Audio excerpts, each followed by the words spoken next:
Which prospects in the 2025 NFL draft should we most be rooting for the Dolphins not to pick? We're exploring that here today on this episode of Locked On Dolphins.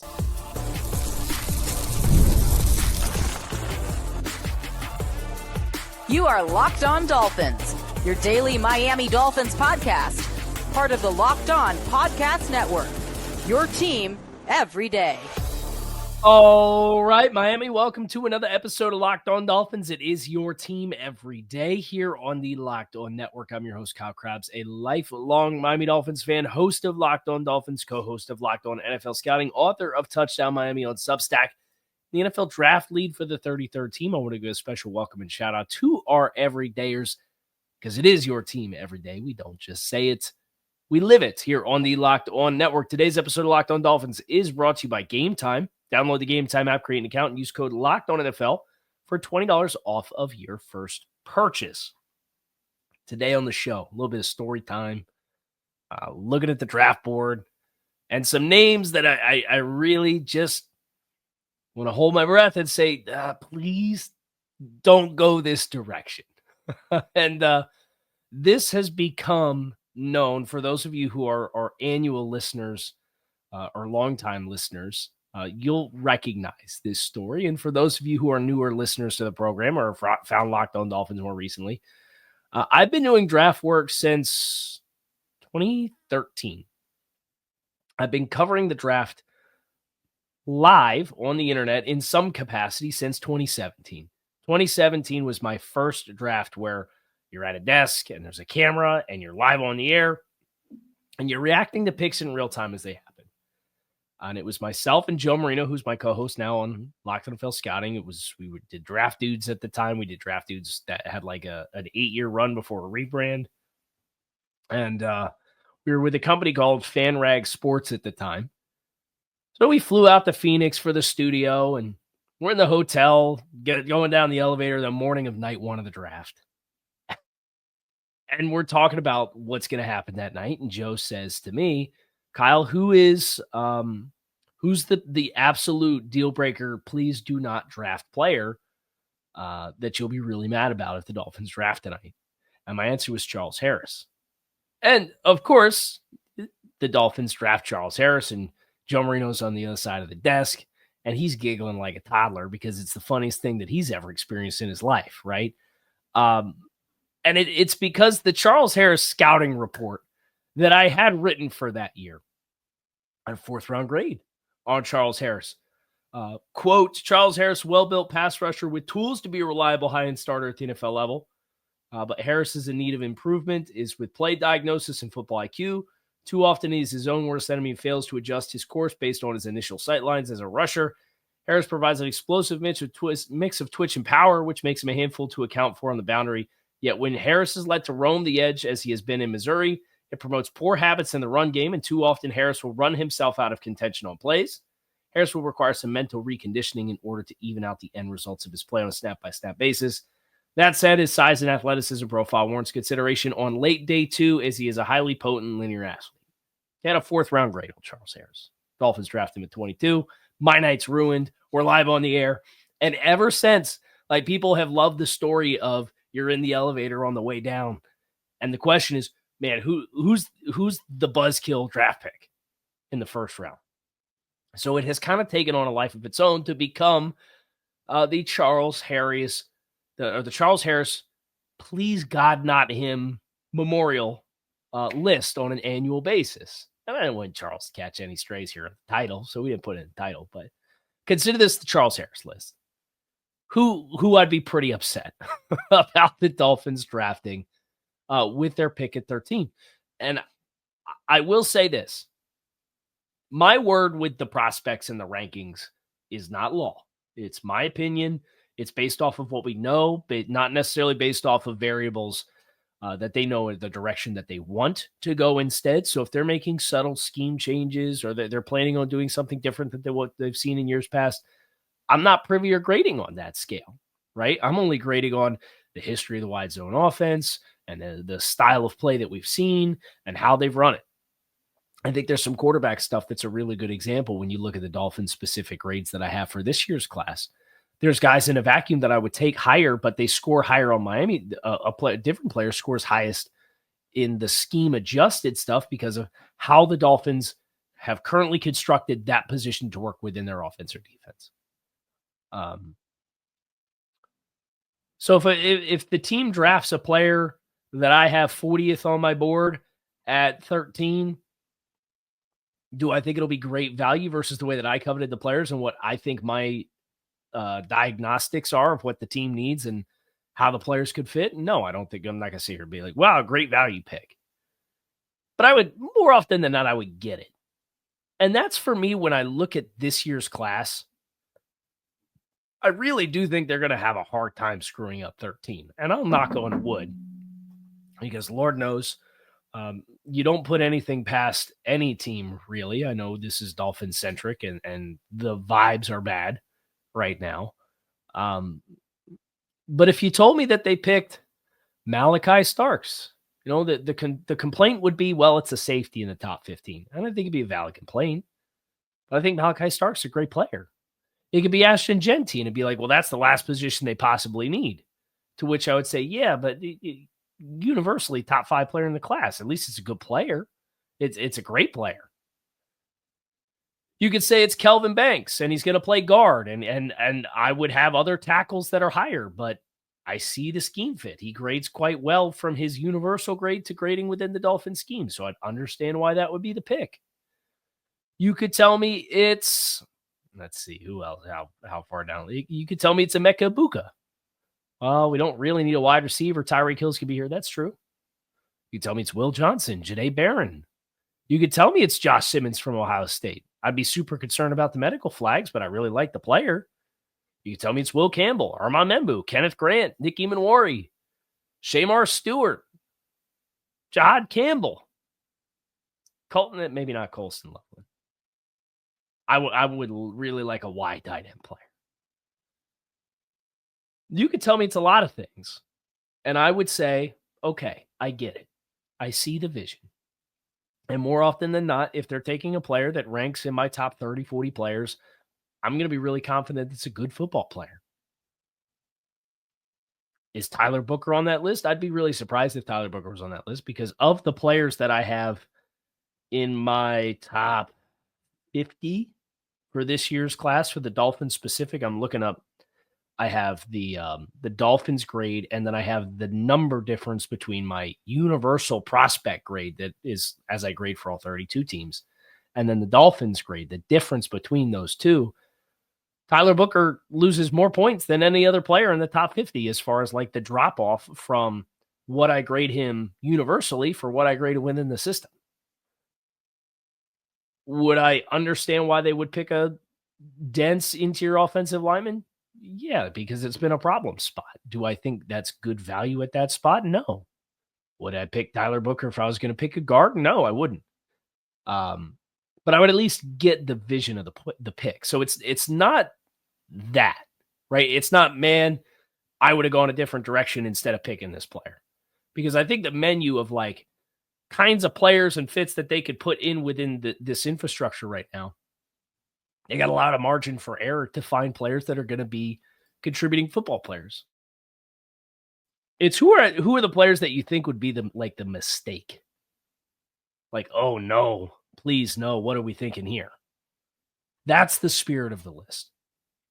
So we're going to look for candidates as far as like the consensus rankings and who are players that sit in the consensus like top 50 that I, for the Dolphins grades, don't have in that stratosphere that I have lower than top 50. And we'll kind of build that list out from there. And that's going to be the objective as we look to define the list, the Charles Harris list this year. Make sure you guys stick with us. There's nothing like the atmosphere of an NBA playoff game. Every bucket, every stop, every moment feels huge. It's electric in the arena, and with Game Time, you can be a part of it without the stress of last-minute ticket hunting. Game Time makes it fast and easy to get playoff tickets, even when the demand is sky high. Prices on the app actually go down the closer to tip-off that you get, and their last-minute deals can save you up to 60%. With their last-minute deals, you could save 60% off buying last-minute tickets for sports, concerts, comedy, theater, and more. I just did a hockey game earlier this week. I'm up in the Philadelphia area, so we did the Flyers last minute and got a great deal on tickets through Game Time. And with their all-in pricing, there's no surprise fees at checkout. So what you see is what you pay. Take the guesswork out of buying tickets with Game Time. Download the Game Time app, create an account, and use code LOCKEDONNFL for $20 off your first purchase. Terms do apply. Again, create an account and redeem code LOCKEDONNFL for $20 off. Download Game Time today. Last-minute tickets with the lowest prices, guaranteed. So the list has to start with names of, and again, Miami is picking high enough on the list where these fringe first-round guys, realistically, I don't think are going to be in play for the Dolphins at all at 13. But you have to leave the world open for a trade-down scenario. Like, what happens if the Dolphins do manage to find a partner and they do manage to trade down, and now they're picking in the mid-20s? Right? Like, it opens up the list of those fringe players a lot more once you would say, man, I just don't think this is going to work out for us. I think this is a mistake. So as I look across like the consensus top 50, top 60 players, and I'm going to pull up my Dolphins board in particular for those of you who are watching YouTube. Now, we'll read through it, but the objective is players that I have graded in the 3rd and 4th round who, from a consensus standpoint, rank inside the top 50 or 60 that would suggest that maybe there is a right scheme fit opportunity for a team to draft the player higher into the 1st round. So players that I have in the 3rd round bucket that you see some level of buzz as potential top 50 players would include Omarion Hampton, who I do think is going to go in the 1st round, but I don't think it's going to be to Miami. And I just don't think Hampton in the Dolphins scheme matches a lot of what else they're looking for. I think he's a really good player. I just think for other schemes, he's going to be a much more attractive option than the Dolphins heavy white outside and wide zone. And that again gets in before you get into the Dolphins need or not to need or lack thereof or where it's appropriate to need a running back, right? Marcus Mbo gets some buzz as a potential 1st round guy. I think he's a center. I don't think that's an option for the Dolphins at 13, but if there's an offensive line run and the Dolphins were to trade back and they were going to say, hey, we really want to get that guard spot figured out, he is a player that I think has some scheme attractiveness within the Dolphins scheme, but I think he's a center. But I think he's somebody who you see enough mocks that kind of put him in the tail last couple of picks of the 1st round. So he's worth putting on the list here, I would say, as somebody who, from a consensus standpoint, is in the top 50 players. Femi Oladejo is a transfer or a late convert, I should say. He's at UCLA. He was at the Senior Bowl. Great character, great personality, great energy, has a really good build, but he was a stack off ball linebacker before this year. And there's some buzz and has been some buzz since the Senior Bowl that, hey, Femi Oladejo might be a name that sneaks his way into the tail end of the 1st round. I've got a sturdy 3rd round grade on Femi Oladejo.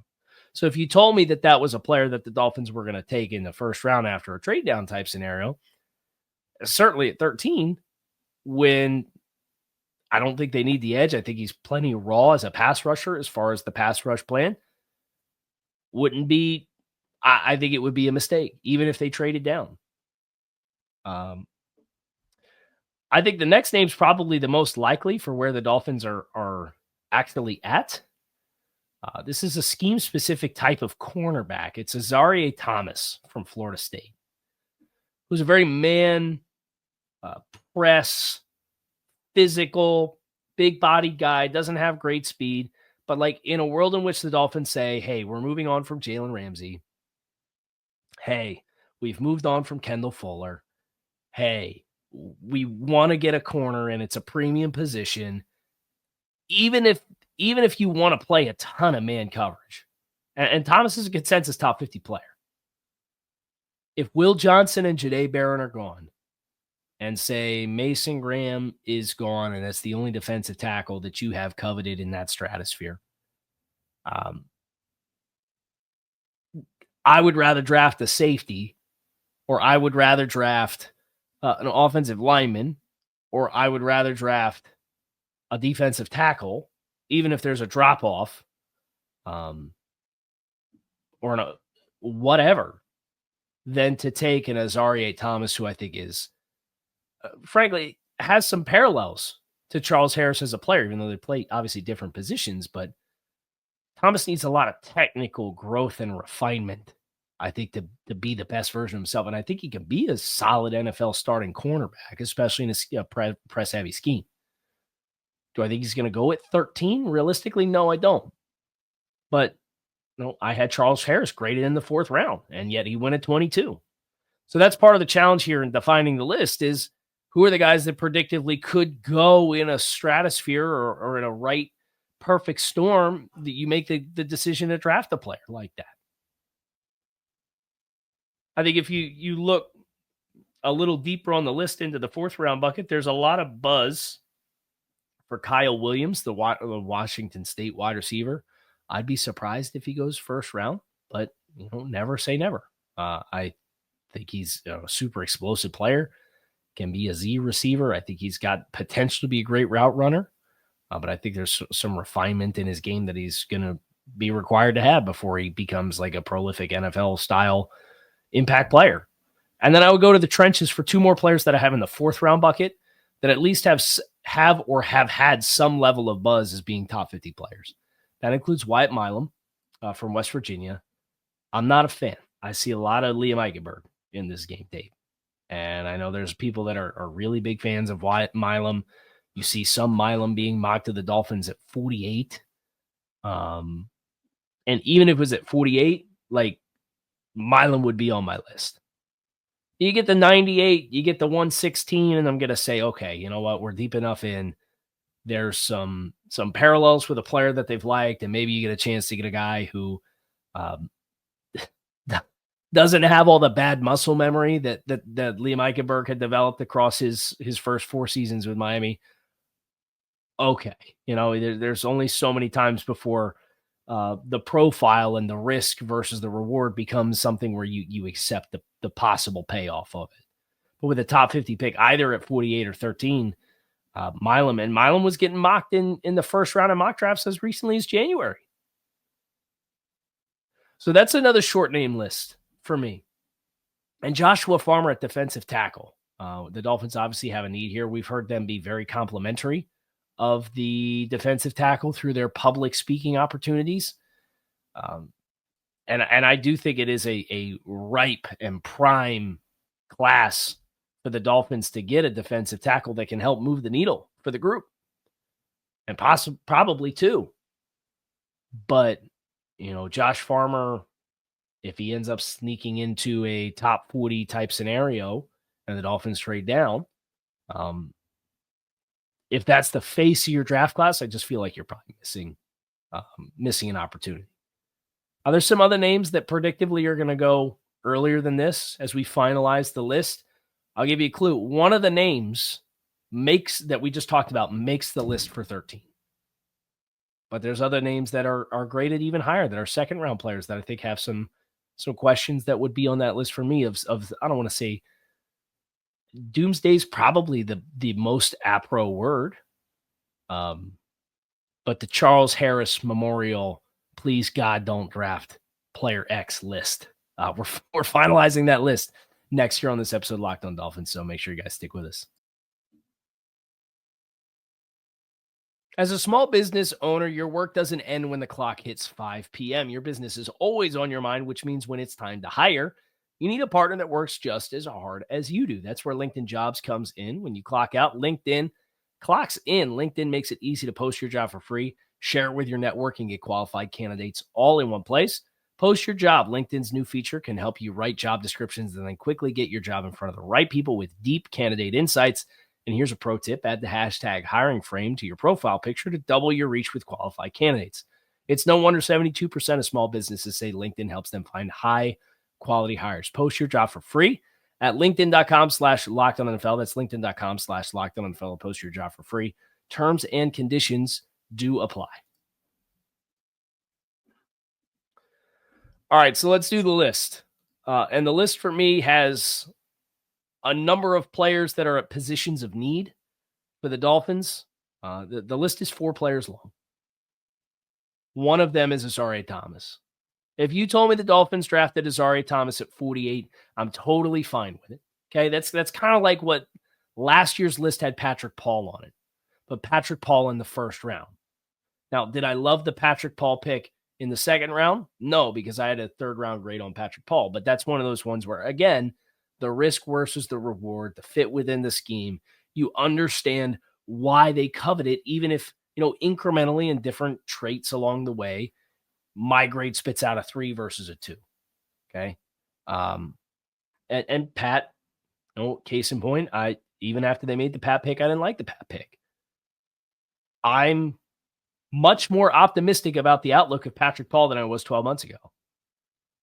And that's through context. And we just did a film deep dive for him on Touchdown Miami over on Substack. It's a film study. It's about 35 minutes long, looking at the Houston game and the reps from that game against a couple of really good pass rushers. So I try not to, because again, I'm on the outside looking in. I try not to kill teams for, I had a third round grade and they took him in the second round. I'm not football God, right? Like, my word is not law. Now, I do the absolute best that I can to be as well researched as I possibly can, to have logic and bank on my experience covering the league in its entirety and schemes and successful teams and recipes for draft strategies. I try my best to apply all that and have a firm opinion. But I will readily say when your job is to have an opinion on everything, especially something like the draft, where there's so many unknown variables, and more often than not, you're going to be more successful prognosticating player success after you figure out where they're going and what team they went to. But when your job is to have an opinion on everything, you're going to be wrong. So if you told me Azareye'h Thomas was the pick at 48, I get it. I get it. The physicality, that kind of profile. If you want to play a little bit more man coverage this year, you want to get more physical on the outside, that's a player that's a strong option. But at 13, he'd be on the Charles Harris Memorial list. I would also put another corner on Maxwell Hairston from Kentucky. And I like Max. Very twitchy player, very different stylistic player than Thomas.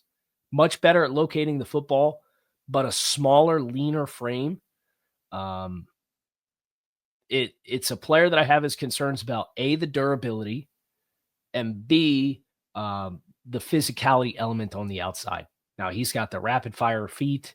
He can play from off and with his eyes through routes to the quarterback, and he can make snap decisions, and he can drive and explode on balls. But his tackling really regressed this year, and he had a shoulder injury that was a piece of that puzzle. But he came in lean, like he came in really lean at the Senior Bowl. And when he showed up at the NFL Combine, he weighed in at 183 pounds, right? So you're talking about a player he's 5'11 and a quarter, 183 pounds. Now, he's got good wingspan. He's 67th percentile for his reach. But at that size, I'm just a little bit more apprehensive at 183, knowing that he had a significant injury last year that he tried to play through, and it cost him about half his year. It's a risk versus reward type conversation for me. So Hairston, I like as a player. Another one that if he's there at 48 and take him at 48, I'm totally fine with. But a pick especially at 13, he's on the please don't. Like, please don't force the need at corner and draft a player in a lower tier just to check the box, right? If Will Johnson and Jahdae Barron are gone, draft somebody else, right? You can come back and get a corner later, whether that's a Jacob Parrish or whether that's a Darian Porter or whether that's Noel Williams from Cal at night, like whatever it needs to look like. Don't force that pick at corner, please. Player predictively that will go in the top 40, may go in the first round. This player is a player that has one of the biggest discrepancies in the entire class of all 320-something players that I've graded, from their universal grade to their Dolphin scheme-specific grade. And there's a very refined vision that is going to have to exist for this player, especially if the Dolphins were to pick him. But I think you're only going to get one swing of the bat at quarterback Jalen Milroe. Sounds like he's going to go top 40. He accepted an invite to the draft. You may end up seeing potentially 3 quarterbacks go in the top 10. I don't predictively think that will happen. I think it's far more likely you get 2. And it's starting to feel more likely that Jackson Dart's QB2 versus Shader Sanders. But those teams at 2 and 3, the Giants and the Browns, if they both pass on quarterbacks at 2 and 3, there's a lot of buzz that one or both of those teams might be looking to come back in to the first round and get a quarterback on their second pick because they're up in the high 30s with their second pick. They're within strike zone to do so. And there's a world and a vision in which I think Milroe makes a lot of sense as a piece to add, but you're talking about like a 3rd round, 4th round type pick for me, where his strengths are so inverse to what the Dolphins ask the starting quarterback to do as it's constructed and tailored for Tua Tagovailoa. Now he's a big, physical, explosive kid. I think he could really go a long way in amplifying your quarterback run game and changing the numbers of the box counts, but he does not thrive in the intermediate and short areas of the field. He is a downfield passer, but you're only going to get one swing of the bat, and I think he's going to go in this area. So you tell me the Dolphins take a quarterback almost at any point, I'm going to understand why, and I'm going to be excited for what that can potentially mean for the long-term stability of the position. But Milroe at 13, yeah, that's on the Charles Harris list. And I don't think that's a very realistic possibility. And that makes it in and of itself pretty different than the Charles Harris situation where Harris was getting mocked at the Dolphins. And you kind of felt you saw the light coming and you're hoping it's the end of the tunnel and it ends up just being the train and it wipes you out. So that's a little bit different than the Milroe situation. But I do think he's going to go top 35 at worst right now. This is kind of how it's trending. I would put James Pierce on this list.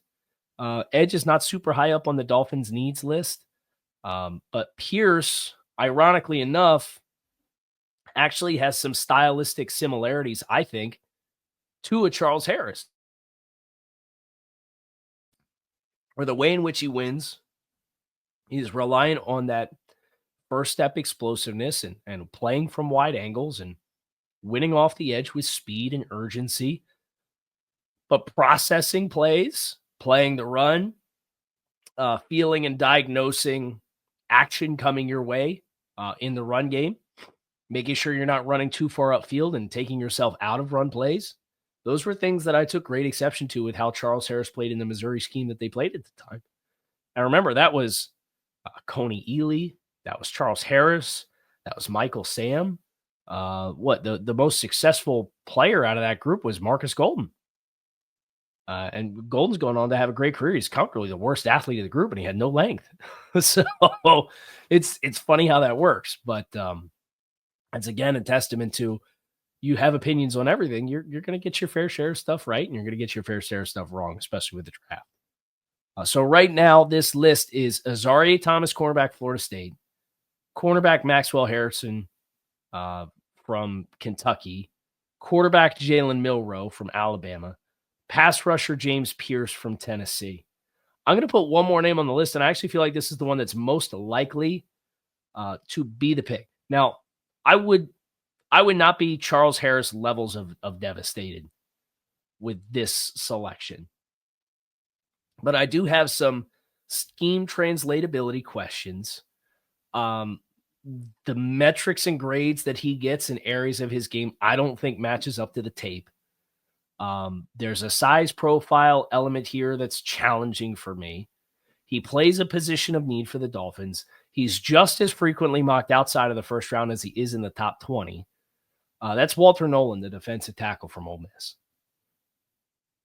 It's probably the closest you will come to kind of the Charles Harris draft projection lead up to that draft in 17 with a player who has some appealing qualities, has some production, but also has some questions. And the questions with Nolen, kind of like they do with Pierce, there's some reports of motivation types of questions.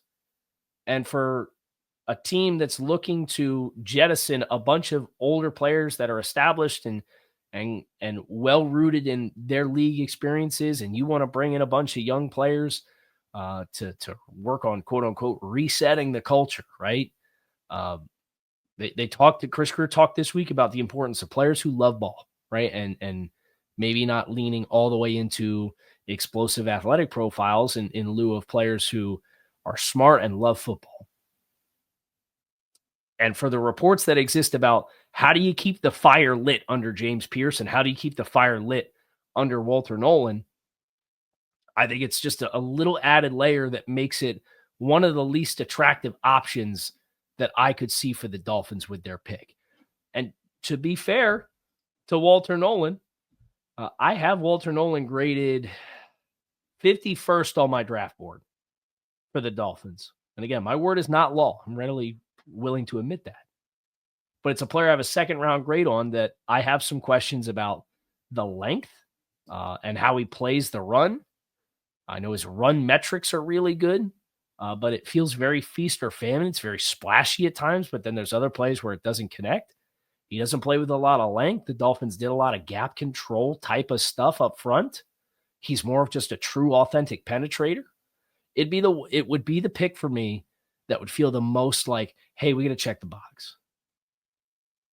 You know, in the same way that Azareye'h Thomas would feel like, hey, we got to draft a corner. Drafting Walter Nolen at 13 for me would feel like, hey, we got to get a defensive tackle and we want a player that can make some splash plays. Well, Charles Harris made splash plays at Missouri too. I like Walter Nolen as a prospect a hell of a whole lot more than I liked Charles Harris coming out. But I couldn't in good faith put this list together with a bunch of guys that I think are probably going to go around 25 to 45 and give you the list of all of the realistic options to go at 13. Nolen would be the one I would have the most apprehension with being the direction based off of what they've said this offseason, what the scheme looked like last year, projecting Nolen and his profile as a player into the Dolphins scheme. Would I be as devastated as I would? And this it's floating around on the internet somewhere. You can go find it and look it up on YouTube. When the Dolphins drafted Charles Harrison, you could just see the look of disgust on my face. And Joe's on the other side of the table laughing his rear end off at me. I wouldn't have that same visceral, physical reaction to a pick like Charles Harris. But he's on the list of, he would just not be for me if I was making the decision for the Dolphins. Now it's out there in the open. We'll see what happens. The first round is 7 days from today, 1 week away. We're going to continue to get you guys ready for the 2025 NFL Draft. You can keep it locked in right here on Locked On Dolphins.